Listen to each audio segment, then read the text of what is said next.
Hi guys, for today Meow Meow video, panoorin natin yung paglalaro ng mga Meow 5 na alaga.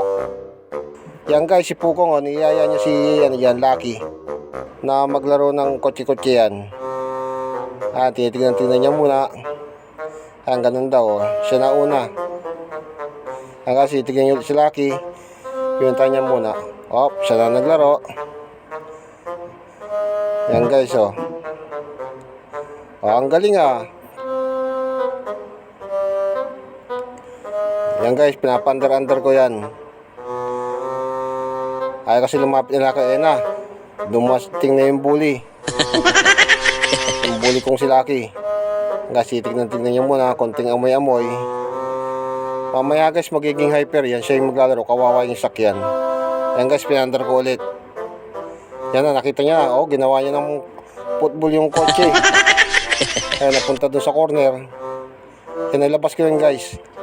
Kasi lalaro ni Pukong yan. Si Pukong ang na dyan. Magpe-play muna. Mamaya yan, titignan niya si Lucky.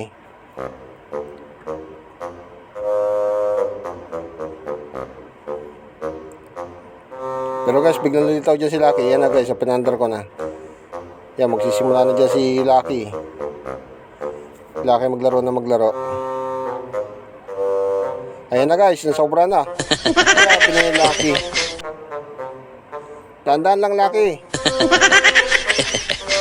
Ayan guys, hyper na siya. Tuloy-tuloy na yan. Nabol ni Pukong. Kinukon, lagay sa corner. Sige, ngayon. Hindi naman dalang kotse, tumaob na. Nasobra na siya, tumab na sa ilalim na. Ayan guys, sige, hyper. Ayan guys, tingnan nyo. Ayan guys, sobra-sobra na ka-hyper ni Lucky. Ayan na, inabol niya na.